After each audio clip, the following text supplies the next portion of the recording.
ഏതാനും വാക്കുകൾ മാത്രമേ പറയാവൂ എന്ന് അറിയിച്ചുകൊണ്ട് ആദ്യമായിട്ട് ജോളി ചാക്കോയെ അനുശോചനം അറിയിക്കാനായിട്ട് വിളിക്കുന്നു.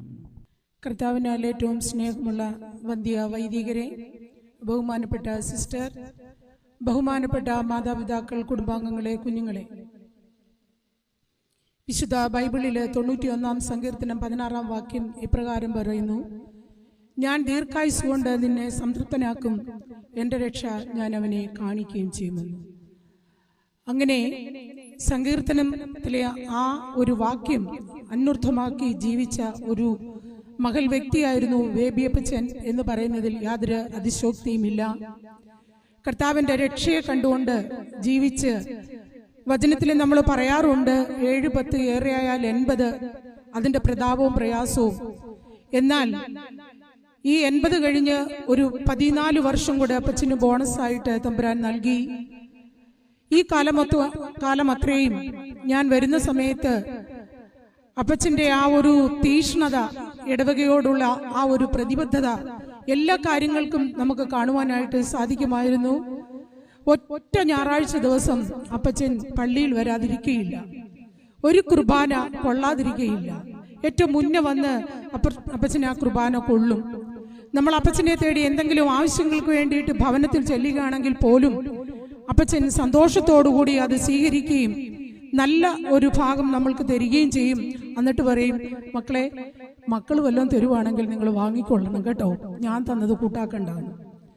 അത്രമാത്രം സഭയോടും സമൂഹത്തോടും ദേശത്തോടും എലിക്കാട്ടൂർ പ്രദേശത്തിന്റെ ഒരു അനുഗ്രഹമായ ഒരു അപ്പച്ചൻ ആയിരുന്നു എന്ന് പറയുന്നതിൽ അതിശോക്തിയില്ല. കാരണം എന്താണെന്ന് വെച്ചാൽ അതുപോലെ ആത്മീയ ജീവിതത്തിൽ തൻ്റെ വ്യക്തിത്വം അവിടുന്ന് കാണിച്ച് ജീവിച്ച ഒരു വ്യക്തിയാണ്. പള്ളിയിലെ എന്തെങ്കിലും കാര്യങ്ങൾ വരുമ്പം ഏറ്റവും പ്രായമുള്ള അപ്പച്ചൻ കേക്ക് മുറിക്കുന്ന സമയത്ത് അച്ഛൻ പറയും, ഏറ്റവും പ്രായമുള്ള അപ്പച്ചൻ വരുന്ന അപ്പച്ചൻ എത്ര സന്തോഷത്തോടെ വരുന്നതെന്നറിയോ, അത് വാങ്ങാനായിട്ട്. എലിക്കാട്ടൂർ ഇടവകയിൽ ഒരു നഷ്ടം തന്നെയാണ് ബേബി അപ്പച്ചന്റെ ഈ മരണം. ദൈവമായ കർത്താവ് 3 മക്കളെയും കൊടുത്തു. സഭയോടും സമൂഹത്തോടും സ്കൂളിനോടും എല്ലാം പ്രതിബദ്ധതയുള്ള മക്കളായിട്ടാണ് നിൽക്കുന്നത്. ജോസച്ചാനെ പറ്റി പറഞ്ഞാൽ നമ്മുടെ ഇടവകയുടെ എല്ലാ കാര്യങ്ങളും ഓടി നടന്ന് നന്നായിട്ട് പ്രവർത്തിക്കുന്ന ഒരു വ്യക്തി, ദൈവികമായിട്ട് ഏറ്റവും അടുത്ത് നിൽക്കുന്ന ഒരു വ്യക്തി, സഭയോട് ചേർന്ന് നിൽക്കുന്ന വ്യക്തി. സോമിനിയാണെങ്കിലും സ്കൂളിനോടും സഭയോടും, ഞാനും സോമിനിയൊക്കെ MCMലൂടെ മത്സരിക്കുമ്പോൾ ഞാൻ ഓർത്തിട്ടുണ്ട് എത്ര തീഷ്ണതയോടുകൂടിയാണ് ഇടവകയോട് ഉള്ള പ്രതിബദ്ധത കാണിക്കുന്നത്.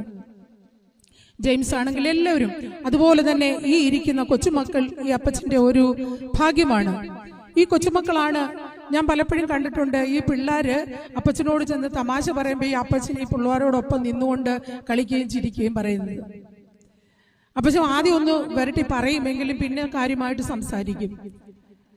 നമ്മുടെ ഇടവകയുടെ ഒരു പ്രായം ചെന്ന ഏറ്റവും വലിയ ഒരു അപ്പച്ചനായിരുന്നു ബേബി അപ്പച്ചൻ. നമ്മുടെ ഇടവകയിൽ നിന്ന് അത് കർത്താവ് വിളിച്ച് തന്റെ സന്നിധിയിലേക്ക് അടുപ്പിച്ചിരിക്കുകയാണ്. നമുക്കാർക്കും മരണത്തോട് എന്തിനാ ദൈവമേ നീ ഇപ്പൊ ചെയ്തെന്ന് ചോദിക്കാനുള്ള അവകാശമില്ല. ഈ മക്കളും ഈ മരുമക്കളും പറയാതിരിക്കാൻ പറ്റിയില്ല. അതിവിടെ പറഞ്ഞില്ലെങ്കിൽ ഞാൻ പറയുന്നത് നന്ദികേടായിരിക്കും.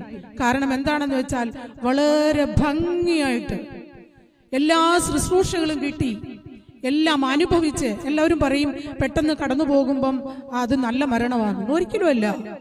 ഇതുപോലെ മക്കളുടെ ശുശ്രൂഷ കിട്ടി 10 ദിവസം മക്കളോടൊപ്പം ആയിരുന്നുകൊണ്ട് ഈ ഭൂമിയിൽ നിന്ന് മരണപ്പെട്ടു പോകുന്നതാണ് ഏറ്റവും വലിയ ഭാഗ്യമെന്ന് ഞാൻ പറയും.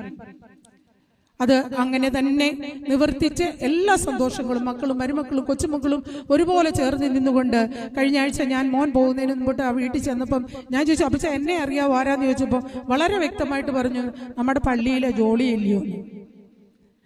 കറക്റ്റായിട്ട് അപ്പച്ചൻ ഓർമ്മയുണ്ടായിരുന്നു. ഈ ശുശ്രൂഷ കൈക്കൊള്ളുന്നതിന് വരെ അപ്പച്ചൻ ഓർമ്മയുണ്ടായിരുന്നു.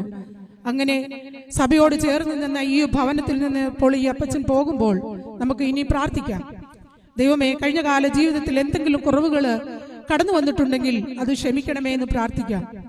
ഒരു അപ്പച്ചൻ ഒരു പപ്പ മരിച്ചു കിടന്നപ്പം ആ മക്കളും കൊച്ചുമക്കളും എല്ലാം അടുത്തിരുന്ന് ഇവര് ഈ മനുഷ്യനെ കുറിച്ച് ഇത്രയും പാടി പുകഴ്ത്തുന്ന കണ്ടപ്പം സ്വന്തം ഭാര്യ അടുത്തിരുന്ന മോനോട് ചോദിച്ചു, മോനെ നിന്റെ പപ്പായെ കുറിച്ച് തന്നെയാണോ ഈ പറയുന്നതെന്ന്. കാരണം അത്രയ്ക്കും ഒരു നന്മയും പറയുവാനില്ല.